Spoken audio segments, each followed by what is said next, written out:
the Bloc Québécois is Serge Cardin, who's been an MP from Sherbrooke since 1998.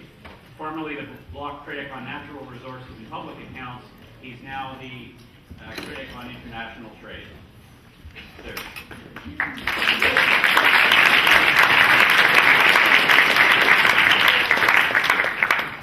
Bonsoir.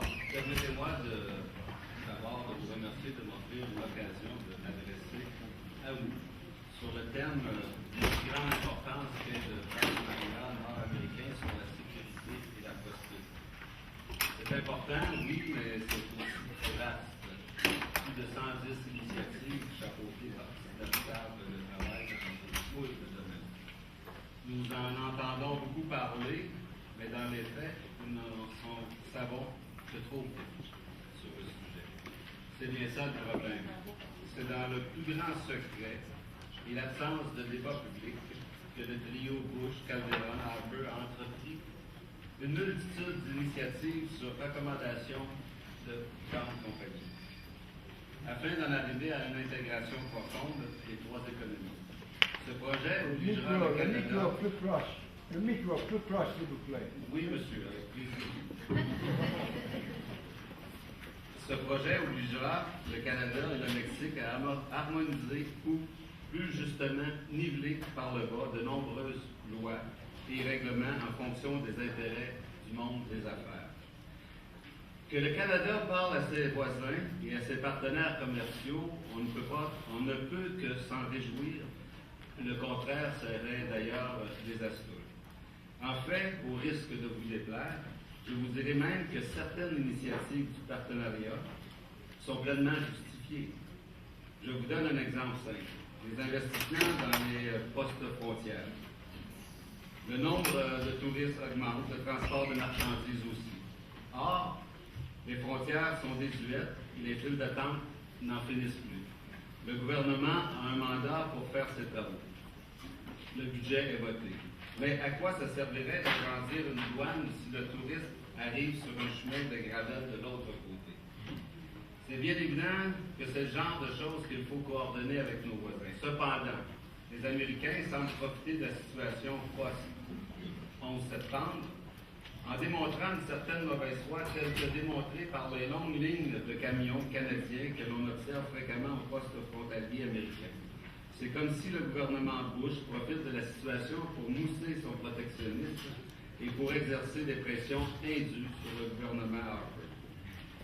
Cependant, que ces discussions se tiennent derrière des portes closes et portent sur des questions de politique intérieure, alors même que le gouvernement n'en a jamais discuté au préalable avec les Canadiens et les Québécois, ça, c'est un véritable problème. Et le fait qu'elle inclut même des sujets qui relèvent de la juridiction des provinces et le Québec, autant dire que des domaines où Ottawa n'a pas sa place, alors c'est à n'y rien comprendre. Le Bloc québécois comprend et partage les inquiétudes que vous soulevez. Il est facile dans les circonstances de faire porter l'odieux aux seuls conservateurs. Mais souvenons-nous que ce sont en fait les libéraux, sous Paul Martin, qui ont ouvert toutes grandes les portes au sujet discuté en établissant l'ordre du jour pour le PSP.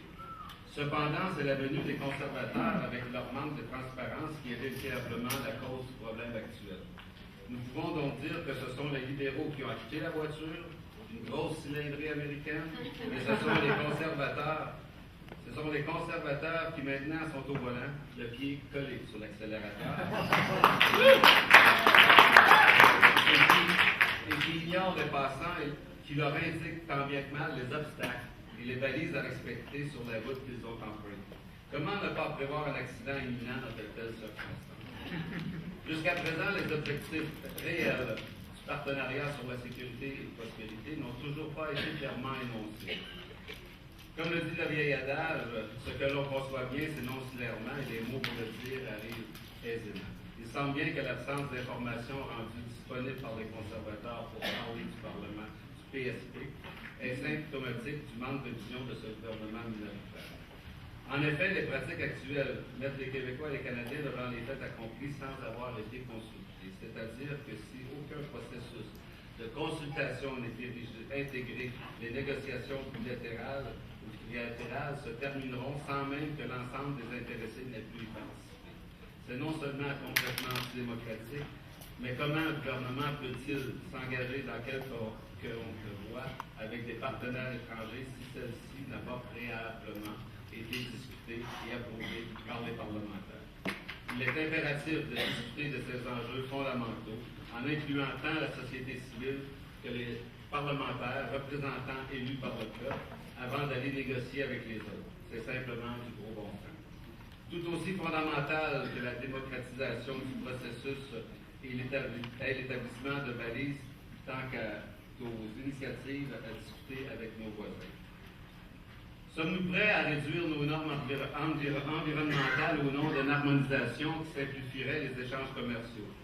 Demandez ce que les producteurs des fraises et framboises du Québec en pensent justement. Le marché a, cet été encore, été inondé de petits fruits de Californie, bourrés de pesticides, plus nocifs pour la santé les uns que les autres. Évidemment, ces fruits produits en masse sont en plus vendus moins cher que les fruits d'ici. Quand on est rendu à accepter des fruits aspergés avec des pesticides qui ont été interdits ici, il y a un problème. Peut-on vraiment revenir en arrière et niveler nos normes par le bas pour accepter la cochonnerie américaine? Pas sûr de ça. Sommes-nous prêts à discuter de l'exportation de l'eau en vrac pour faire plaisir à nos voisins? Nous l'avons fait pour le pétrole, contrairement au Mexique qui a su, lui, exclure les hydrocarbures de l'ALENA. Sommes-nous vraiment prêts? J'oubliais de dire non après chaque fois. Sommes-nous vraiment prêts? Non, justement. À partager davantage des renseignements personnels des citoyens canadiens avec les États-Unis et dans quel objectif? Pour qu'ils aillent se faire torturer en Syrie. En passant au Québec, on s'est déjà fait dire « nous sommes prêts » et nous avons vu ce que ça nous a mené. Je souhaite que le Canada ait aussi appris de cette expérience. Il est donc essentiel d'établir des balises pour les négociations auxquelles le Canada prend part, puisque certains enjeux, santé, environnement, les ressources naturelles par exemple, tant pour les Québécois que les Canadiens, ne sont pas négociables tout simplement. En juin dernier, les partis d'opposition de la Chambre des communes ont tous approuvé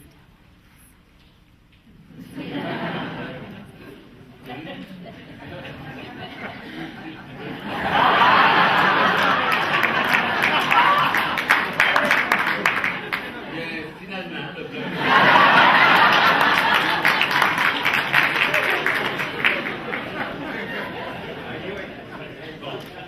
le Bloc québécois s'interroge sur cette discussion, portant sur plus d'une centaine d'initiatives traitant pour près du tiers d'enjeux qui ne sont pas de juridiction fédérale.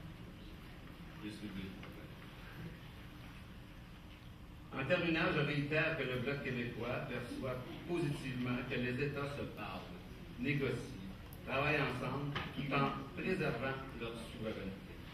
Cependant, le tout doit se faire en incluant les intervenants concernés par les négociations, alors en l'occurrence la société civile et les parlementaires. De plus, n'oublions pas qu'il est primordial que des balises soient établies afin de délimiter les pouvoirs de négociation des représentants de l'État.